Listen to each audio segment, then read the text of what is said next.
Hello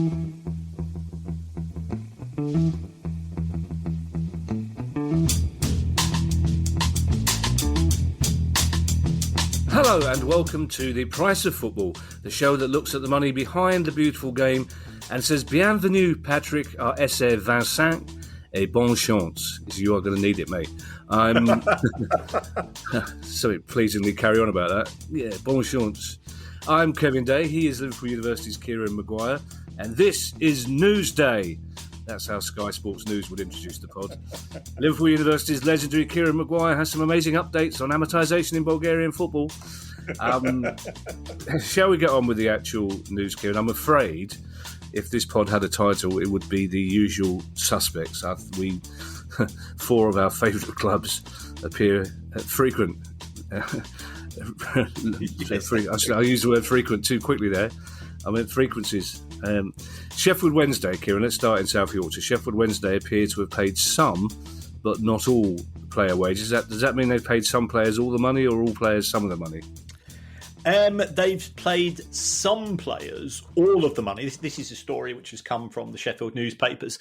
And it appears to be those players who are still in contract have been paid in full, because this will reduce their opportunity to walk away from the club. Because I think we'd mentioned before that Sheffield Wednesday had been a bit hit and miss with regards to making wage payments. And under FIFA rules, they are entitled to effectively dismiss the club. As it were. And clearly those players have value in the transfer market. So it looks as if the strategy has been to pay those players for whom the club still felt had value, and those players who were out of contract at the 30th of June and weren't going to be obliged to be paid in future months, they're going to have to wait further. So I suspect the Professional Footballers Association will have been involved with regards to this. I think my understanding is that Delphron Chansiri, who is the club owner, the money to pay sort of the gaps in the wages has not necessarily come from him. And I can say no more than that, but it does appear to have come from a source close to him.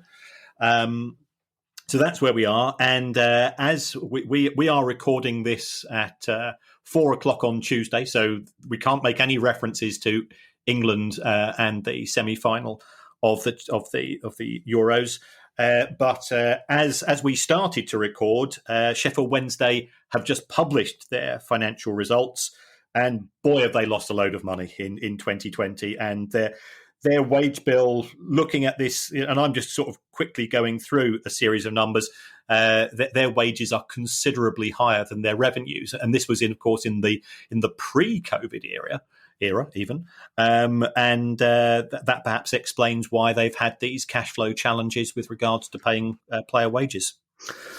Yeah, that's interesting that you think it might not be the owner paying the wages, but I have to say to any of our overseas listeners who have often wondered what the quaint English word chunter means, then what they need to do is listen into a podcast that's just about to start when a well-known football expert checks his phone and sees that Sheffield Wednesday have released their figures literally as I'm about to say hello and welcome to the Price of Football. That was some world-class chuntering going on. It was, and I do have 3 messages from journalists in Yorkshire to say, Kieran, any chance you could come on and have a chat? Yes, I have to say to these clubs, Kieran, there's no way on God's earth any of these clubs can know what time we're recording the pod. But Kieran is starting to get paranoid that somehow one of us is being hacked. I think you think the Baroness might be leaking information for money? Well, as long as that's all she does for money, I'm quite happy. I don't know why I left a pause there. That's my fault. That's entirely my fault. I apologise to anybody out there listening to that shavel middle-aged behaviour. From Sheffield, Kieran, to Swindon, who have been increasingly taking up our time recently. And unfortunately, we have 2 news stories involving Swindon Town. Firstly, Clem Morfuni and the Axis Group have accused Lee Power of providing misinformation over the sale of Swindon Town. Yes, unfortunately, we're having a bit of a bitch-slapping exercise between the two parties involved. For Mm. people not familiar with where we are at present, Swindon Town are presently owned by Lee Power. He is reluctant to sell to a guy called Clem Morfuni, who is based in Australia, I think, at present, and his Axis Group. The two used to be big buddies. Yeah. I've seen pictures of them at the matches together. Clem Morfuni's company, I think, used to sponsor Swindon Town. But what has happened is there appears to be an obligation on Lee Power's behalf to now sell his shares to Clem Morfuni. He then went, or Lee Power then went via the Swindon Town website to say, well, I'm willing to sell, but he's not come up with the cash. And Clem Morfuni has been, again, fighting. And this is all taking place through social media and through the media, which is a little bit unedifying. Clem Morfuni saying, well, you put some barriers in the way and things aren't, and as far as I'm concerned, my legal team, I've deposited the money with them, so the only thing that's stopping is your legal side putting up further barriers. And of course, the big losers in this is everybody else connected with Swindon Town, because wages have gone unpaid, as we discussed last week. Yeah. People don't know whether they've got jobs. The club hasn't got a manager. It hasn't got a director of football. It doesn't appear to have a chief executive. As ships go, it's about as rudderless as you can possibly get. And the season is starting in just over a month. So it looks as if Lee Power's effectively taking a scorched earth policy to his departure from the club and trying to make things as unpleasant for whoever inherits it as possible. And that's a shame. If you have got disagreements with somebody in business, sort it out between yourselves. Don't make the fans, the employees, and everybody else connected with the club suffer as well. Well, it simply wouldn't happen in any other business. If back in the day, Mr. Marks and Mr. Spencer had a massive row, they wouldn't take it out on the customers. They wouldn't suddenly start charging the customers more or removing things from the shop windows. It's only in football that it seems that the customers, and that's the only time I ever use that phrase. It's only in football that the customers are treated this way. But two things, Kieran. We spoke last week and the week before that about Swindon, and we spoke about the High Court ruling that Lee Power had to sell some shares or put some shares up for sale. But did they specify to who? Did they say that those shares have to be offered to Clem Morfuni? And secondly, is Lee Power reluctant to sell full stop, or is he just reluctant to sell to Clem Morfuni? Having read bits and pieces, and I'm also very grateful to Swindon Town Supporters Trust, who have been keeping everybody informed and doing a sterling job.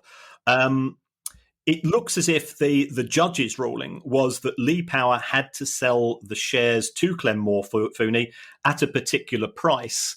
Right. And Lee Power feels that there is an alternative offer at a higher price, which he's being prevented from dealing with. So that appears to be the crux of his unhappiness at present. And that's driven him to take the action that he has, i.e.,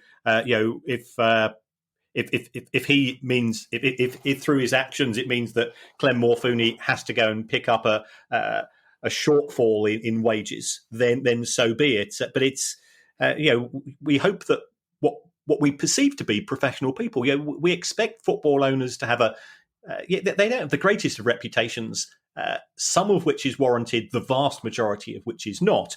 But the way that Lee Power is behaving really is not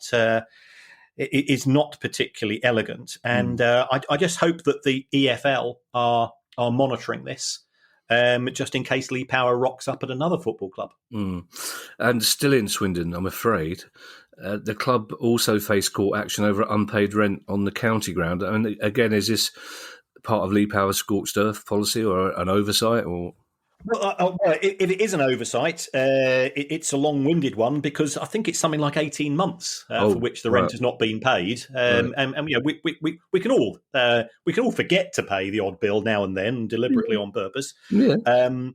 But this is a long-running issue. I think it's come from the council, and they've just reached the point of, we've asked nicely, we kept asking nicely, and now we're going to have to take further steps. So you look at the main costs for any business, which especially the football business, it's going to be employment costs and property costs.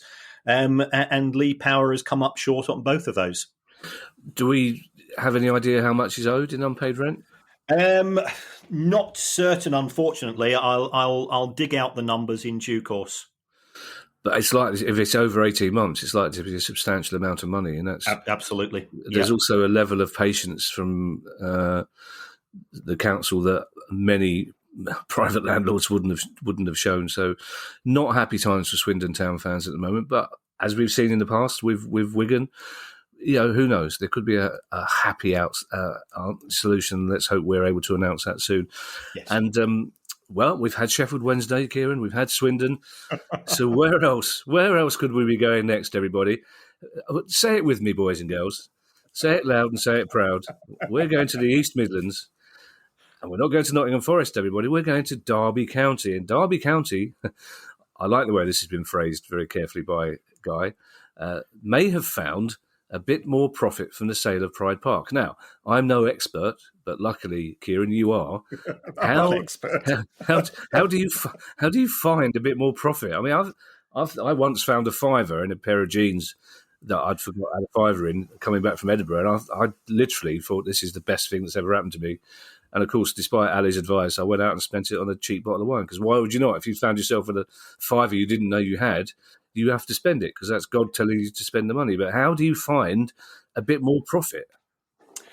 Well, I went through the 60-page report on the disciplinary committee with regards to Derby County and their fallout with everybody, the EFL, with regards to amortisation.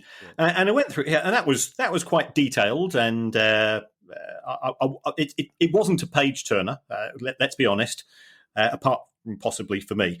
But looking at the documentation, there was a little sentence which came from the Derby County chief executive, and it was just a throwaway line, which said, "Oh, by the way, when we reported a £41 million profit from the sale of Pride Park in our 2018 accounts, that may have been understating the true amount of the profit." And I thought, "Oh, lordy, this is worth investigating further," because the position is, of course, is that Derby County have to resubmit their profitability and sustainability calculations with regards to 2016 to 18, and my calculations are that I don't know the exact figures, is that they're going to be close to the limit, but I went through the almanac. I went through the collection of old sets of Derby County financial statements, and I went all the way back to 2008. And what they'd done there, that they'd revalued the stadium by £30 million. So when they sold it in 2018, they said the cost in the books is 40 million. And we've sold it for 80, so therefore we've taken a profit of 40. And everybody then, okay, that's fine.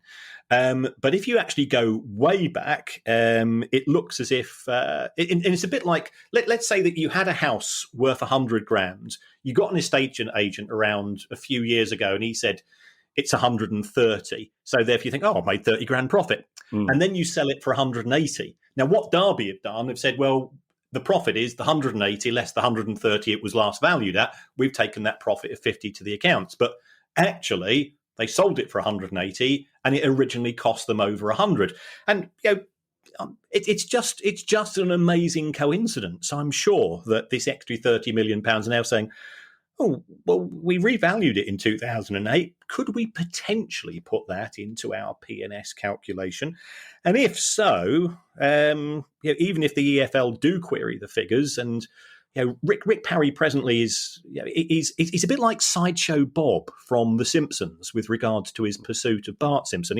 He's a man that has a long-term grudge against certain people, and Derby County appear to be one of them. So if you look at see what they did, what the EFL have done with practically every case they've lost, if they've appealed.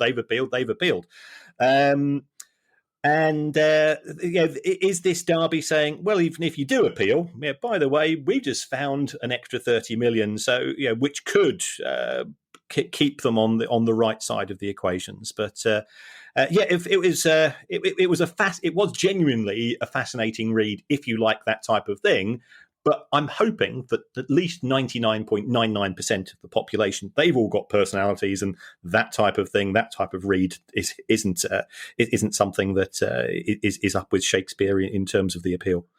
Kieran, that's what you're there to read these things for us. Yes, you're there to throw yourself in front of these written hand grenades. And I've known you long enough to know that when you say this could be coincidence, what you're really meaning is this is nowhere near a coincidence in any way, shape or form. There's a 1% chance it's coincidence, but I've seasonally adjusted that to there's no chance this is a coincidence. Well, Kieran, where else could we be heading now? We've had Sheffield Wednesday, we've had Swindon, we've had Derby. There will be a lot of people in the North East out there with an accumulator praying that we're heading to Newcastle next. Well, I'm afraid we're not. Not next, anyway. We are on the way to Newcastle, but via the EFL. And I'm not entirely sure of the ramifications of this, Kieran, which is why I've added a note at the end of it. But EFL clubs have voted to ban stadium sale profits from financial fair play calculations in future. I literally can't keep up with what's good or bad anymore, Kieran. Is that good or bad? Well, you see that horse far away in the distance. Well, I'm going across to my nearest stable, and I'm going to slam a door shut, and that's sorted. This is the reason why we have these issues with Sheffield Wednesday and Derby County, to name but two, is because they have sold their stadiums effectively to the club owners. And they are perfectly entitled to do that legally. Before 2016, if they had done that, those profits would have been excluded from their FFP calculation. So, they could do it, but there's no benefit in doing so. For reasons which have never truly been explained, but I'm certain this is genuinely more cock-up than conspiracy. In 2016, both the Premier League and the EFL changed the rules and said if you do sell your stadium, you can now keep those profits in your financial fair play calculations, which to say it makes a mockery of. They also remember, of course, they changed the name of the rules in 2016 to profitability and sustainability. Now, nothing screams less sustainability than selling the biggest asset that a football club has to somebody else. But these are the rules. They were voted on by club owners, and we've seen Sheffield Wednesday, Derby, Reading, Aston Villa, Birmingham City, and there are rumours of another club in the Championship having done that as well in recent months, but I don't know how true that is, and I'll tell you the name of the club after the show. But that's where we are. It's to stop this this creative accounting, and that's what it is. And creative accounting is where you go within the rules to boost profits or cut costs or to reduce profits with the objective of achieving a particular aim, which in the case of these clubs has been to be kept within financial fair play limits. And I'm not being critical of the clubs here because they ultimately were simply applying the rules. You've got to question who created the rules. And again, I'm not even having a go at the EFL because they inherited a set of suggestions from the Premier League. There have been some changes at board level in the EFL, Kieran. Now, why does that affect us on the price of football, and why can't Finlay make his mind up which room he wants to be in? He's in and out of that door. He's up and down like a I think bride's night. he legged it. There's a limit to the number of times he can listen to the word financial fair play without it playing havoc with his ears. Well, the reason why I think this is interesting is that the board of the EFL consists of 3 members from the Championship, 2 from League One, and 1 from League Two, and all 3 representatives from the Championship have effectively resigned. Nigel Howe at Reading, I think he's actually leaving the club, so therefore he doesn't qualify. Stephen Pearce at Derby County, and it says in the EFL press release, has left to concentrate on affairs at his own club.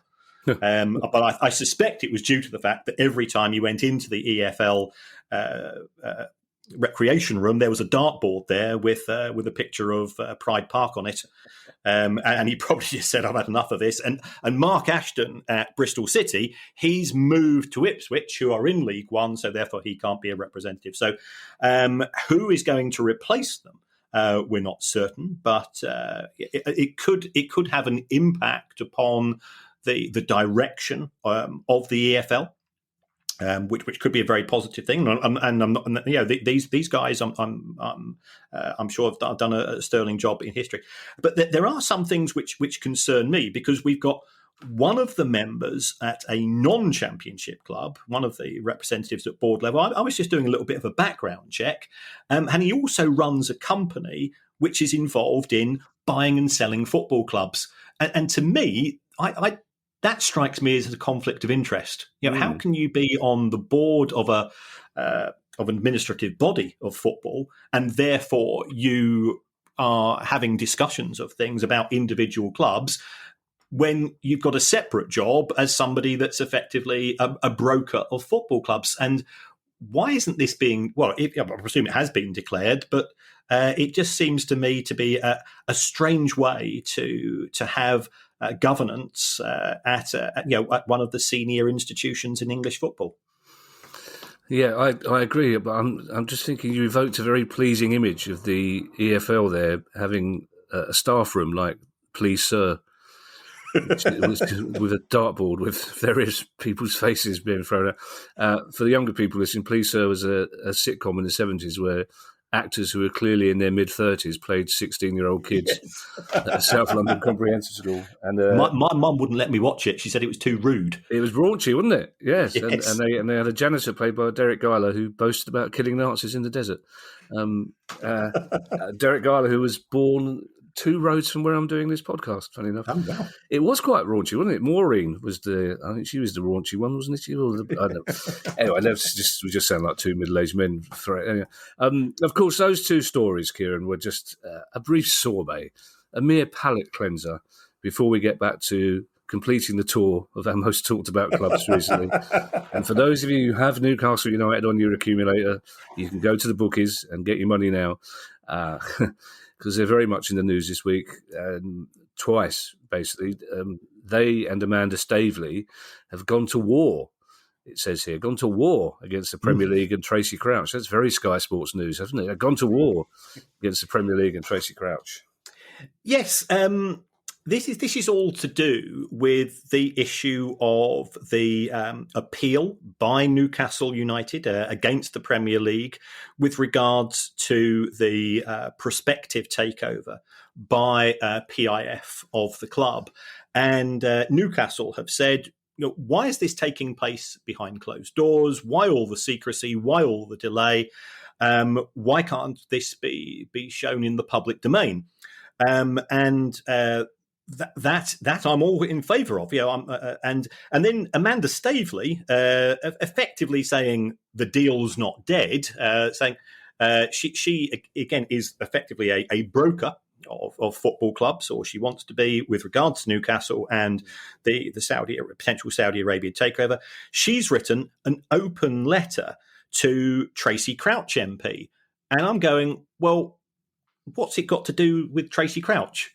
Because she is not she is not in a position to be able to force through a Premier League appeal. It's not within her remit, and it does appear to be a little bit of grandstanding from Amanda Staveley. She's trying to turn the narrative to go down the populist route, and Tracy Crouch is presently in charge of the fan-led review of football. So I think by all means go into declare that you want this to be in the public domain and you want greater transparency, but if so, target the right people. Surely they should be targeting the sportsman, Nigel Dowden, if they think that it's within the government's remit. But the government has no power to do this. There is no legislation, and if we're honest, in the present environment, there's probably one or two things more important than changing rules for football governance issues. I think there's an element of populism here, which doesn't make me feel particularly at ease. And that's a shame, because the broad premise is, should there be more transparency with regards to football? Yes. What's stopping that? Well, in the Premier League, it's you need 14 votes to change the constitution to increase transparency. So ultimately, it's a decision made by club owners, and that's the same for the EFL. And there has to also to be an element of privacy. Public domain, what we're entitled to see. Where does sort of governance end and just sort of naked nosiness begin? It's a bit. I'm not entitled to know the wages of football managers and football players. We like to speculate when we're down the pub, but ultimately, it's nothing to do with me. So. I think what we should be gunning for is that these transactions are and these investigations are always taking far too long. Is there a way that could be speeded up? Yes, there is, and that would be by having some form of independent regulator who is the adjudicator in football, and instead of the non-stop prevarications taken by both sides of arguments, it's somebody who can knock heads together and get things moving. Yeah, it does seem to me, Kieran, that, as we predicted some time ago, that this Saudi takeover hasn't gone away, and it's not gone away to the extent of thinking that it's inevitably going to happen eventually. But in the meantime, and again, I saw you chuntering about this on social media, Mike Ashley has extended Newcastle United's accounting date. Yeah, and in a real world, who gives a flying one about this nonsense? But on the back of the story that Mike Ashley and Amanda Staveley want to see more transparency in the world of football, what this has done is it's delayed Newcastle publishing their accounts by another month. So, did they make a profit in 2020? Did they not? Well, we're not going to know. And Mike Ashley specialises in this. So it's completely two-faced of him on the one side to say, well, especially when you take into consideration the nature of the comments from Amanda Staveley, well, the fans deserve to know. Yeah, the fans deserve to know about the state of their football club from a financial perspective. Now, many of them don't give a hoot about it, and I perfectly understand why. But a small number might care because it is their club, it is their lifelong investment. So if Mike Ashley is genuine about being transparent, why is it that Newcastle United are the only Premier League football club from 2019-20 to have published zero financial information with regards to how they coped with that season and the impact of COVID on their finances? We've got 18 clubs that have published full results. Your club, Palace, have published a one-page summary, which is better than nothing, and Newcastle have given us zip. Accusations of hypocrisy notwithstanding, I'm sure Guy would like us to point out that he's acting perfectly legally, isn't he, by doing this? Yes. He, any company is entitled to extend or contract its accounting reporting date. But what he's done on the top of that, he's taken advantage of Rishi Sunak's 3-month extension in terms of when you have to publish results. So under normal circumstances, Newcastle United had a 30th of June year end, so you've got to publish your results by the 31st of March the following year. He's extended the year end to the 31st of July, and he's taken the extra 3 months from Rishi Sunak. So it's just Mike Ashley being Mike Ashley. For such a clever bloke, he just seems to get a strange pleasure from being this secretive and awkward.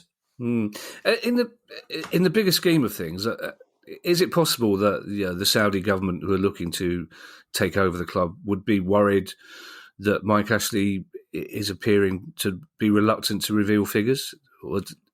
No, because I think we've spoken before, is that if you're involved in a takeover deal, you actually get access to the up to date figures. We have this thing called a data room, and you normally pay a fee for the privilege of accessing the most up to date information. So the statutory accounts, to a large extent, are a complete irrelevance, because what you're looking at is what exactly does the club own. They'll have access to the individual wage deals with players and when they expire and how much they're for and what are the bonuses. Do you have any outstanding HP agreements and lease agreements? All of that stuff is in the data room. What you actually get to see in a set of statutory accounts is just the tip of the iceberg in terms of the overall finances. Well, let's hope the Saudi government can afford that fee, Kieran. Otherwise, this could be going on for some time, couldn't it? The Gambling Commission has suspended the virtual transfer market Player FT's licence.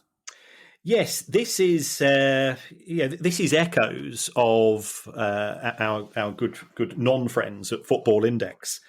And the reason for this is due to non-compliance with the Gambling Commission's self-exclusion rules for gamblers who might have a problem. And we've spoken to people on the show, and I know that some people say we're sort of taking a very holier than thou approach to the gambling industry.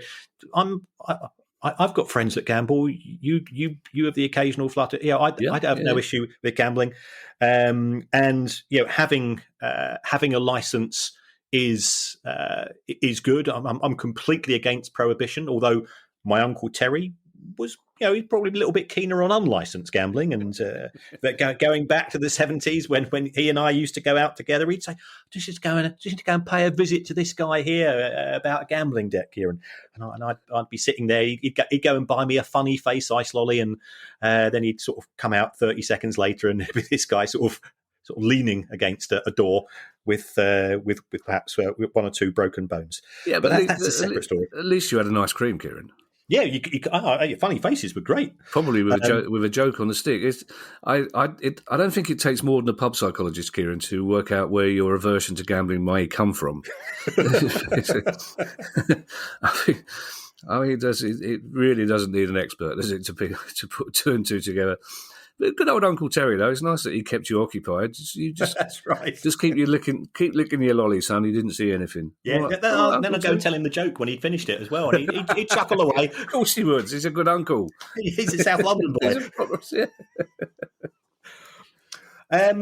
But this is very similar to the nature of Football Index, whereby you're buying on the value of the players. But of course, you don't physically own the player. It's just it's another way of relieving people of cash. And the whole point about having a responsible gambling industry, and this is where I think the industry keeps failing, is that it's a case of just turning the dial down a bit. I get 3 or 4 emails and 3 or 4 texts a week from a gambling company, and I placed one bet this year, and as we know, that was a really depressing bet for me, because I bet on Crystal Palace to beat Brighton at the Amex just as an experiment, and I'm still getting this, and it's not even coming from the company itself. It's, "Hi Kieran, it's Joe from William Hill. How are you doing?" I go, I don't know anybody called Joe from William Hill. And then the next day it's Sarah from William Hill. I go, is this another case of somebody holding a party in my honour and not inviting me, which tended to be the case with my birthday parties when I was growing up. It's the nature of the marketing of the industry and the behaviour of some of the players doesn't really reflect particularly well on the industry as a whole. And that's why there's presently some negativity, which is justified against the industry. Yeah, I'm always amazed that a betting company, even if they do it cynically, doesn't start to market themselves as the responsible betting company that will say, if you've gambled over a certain amount in a week, we won't let you gamble more. So I think that would probably give them a lot of publicity and new customers. But I think we're way off that phase yet, unfortunately.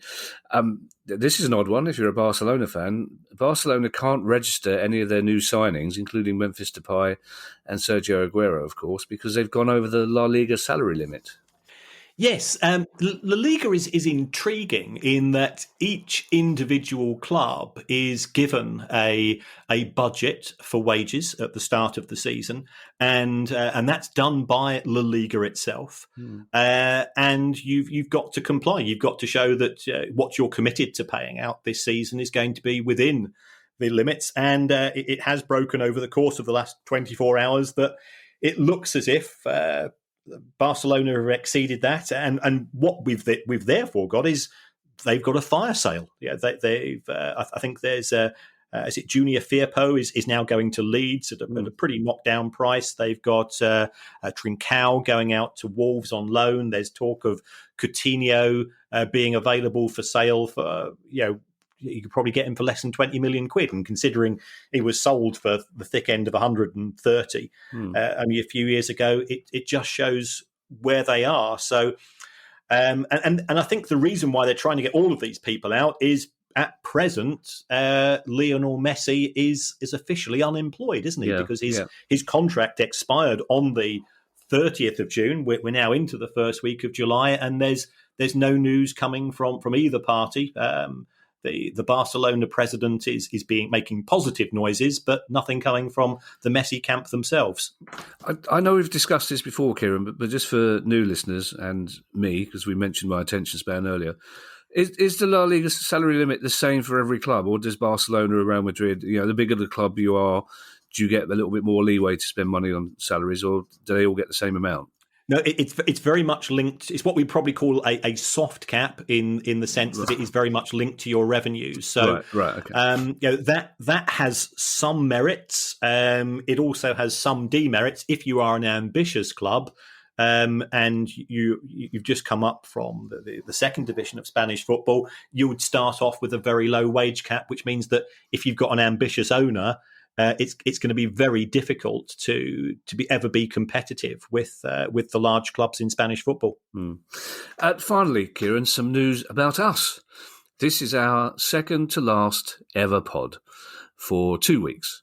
I thought you were about to tell me something. I didn't know. That's what they call creating tension, Kieran. It's a little trick we have in our industry. Kieran has to source a new supply of wonky chomps, and Guy needs to go to the Caribbean to visit his money. So we're taking our first break since we started in October 2019, because when, as discussed, you already have a 6-month backlog of questions, then taking a 2-week holiday is a perfectly sensible thing to do. So we will have a questions pod as usual on Monday the 12th of July. Then we'll be back on Monday the 26th of July. But don't worry. If something big does happen, I'll still be here to do an emergency one-man factually incorrect pod. Although I might have to phone Kieran to ask how the technology works. But in the meantime, if you'd like to make a small monthly contribution to our always free-to-air pod, then that would be very kind of you. Please go to patreon.com/price of football. And if you have any questions to add to that pile, then email us on questions@priceoffootball.com. And before I hand you over to Kieran Maguire for our customary farewell, apologies, of course, to any Bulgarian listeners who are waiting for that amortization story I made up at the top of the programme. Well, once again, folks, thanks for the feedback. Through the podcast app and social media, we do listen. We do try to take on board your comments. If you could give us a review, give us 5 stars. It according to producer Guy, and we're honest, Kevin and I are absolutely clueless when it comes to this. It helps us in the charts. It helps us when we're trying to get some guests, and we are trying to negotiate with some guests from the world of football too. So when we return in a couple of weeks, it just adds to our credibility, because the credibility of 2 old blokes from South London is pretty low in the normal world. But your help with your reviews makes all the difference. Bye, everybody. Bye. The price of football.